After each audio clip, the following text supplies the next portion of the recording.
Nabi pernah menyebutkan ma'isyarakan dabba alaikum da'ul umami qablakum. Awas, hati-hati, ada penyakit yang akan merayap di hati kalian seperti pernah merayap ke hati umat-umat terdahulu. Al-baghdha, kebencian. Kalau orang sudah benci dan dendam, maka hatinya sempit. Wahyal haliqatu, dan itu adalah pemangkas. Wala aqulu tahliku sya'ra, kata Nabi, aku tidak mengatakan mangkas rambut, walakin tahlikud din, tapi mangkas agama. Sehingga orang kalau sudah tidak lapang hati, dipenuhi hatinya dengan kebencian, kedengkian, dendam, capek hidupnya.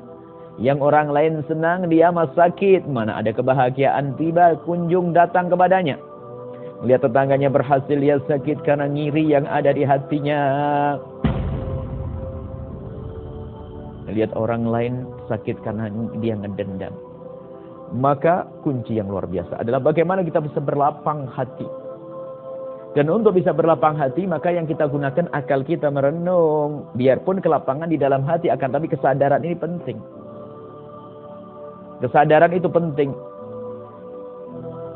Tentunya kesadaran bahwasanya yang berurusan dengan kita adalah hamba-hamba Allah, umat Nabi Muhammad. Pendidikan dari baginda Nabi adalah lapang hati. Untuk siapa? Untuk orang yang ada di sekitar kita. Bagaimana caranya? Sadari siapa dia. Sadari siapa dia. Dan ini ilmu tingkat tinggi.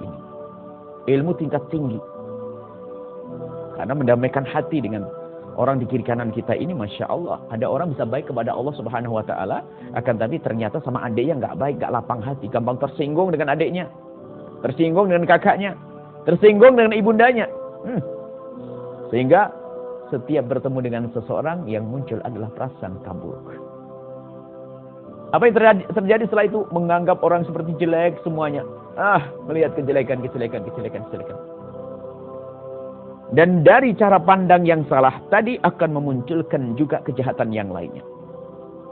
Dari hati yang tidak lapang ada kerinduan untuk membalas. Itu juga jelek. Kemudian yang berikutnya apa kejahatan selanjutnya? Di saat melihat saudaranya itu ketimpa musibah, dia bertepuk tangan. Musibah lagi. Kemudian setelah itu apa? Dia tidak rindu menyampaikan kebenaran dan kebaikan. Kenapa? Dia tidak senang. Hati-hati. Karena tidak berlapang hati itu musibah. Kunci kebahagiaan telah dia buang jauh-jauh. Mari kita memaafkan dia. Urusan pribadi ya, bukan urusan Allah. Urusan Allah kita tidak boleh memaafkan. Urusan Allah kita harus tegas. Urusan pribadi, aku dicaci, aku diolok, aku difitnah, hakku diambil. Mari kita tata hati kita. Kalaupun kita harus minta mengembalikan hak tersebut kepada kita tanpa dibarengi dendam, kebencian, bukan dengan caci maki dan olokan, akan tapi mengadu kepada Allah. Ya Allah, ini langkah pertama. Berikan saudaraku yang berbuat zalim kepadaku itu kesadaran dan ampuni dia ya Allah, sungguh kami mencintainya ya Allah, dia saudaraku, dia saudaraku, dia saudaraku. Mulailah dengan memohon. Sudah setelah itu Anda lanjutkan dengan cara mengambil hak Anda dengan cara benar. Kalau berhasil, alhamdulillah. Kalau tidak berhasil, jangan sampai dendam itu semakin subur di hati kita gara-gara hak kita tidak tercapai. Sebab apa? Itulah keberhasilan setan. Setan menjadikan saudaranya berbuat zalim, lalu dijadikan kita masuk neraka karena hati kita sempit, lalu dendam dan musuh saudara kita.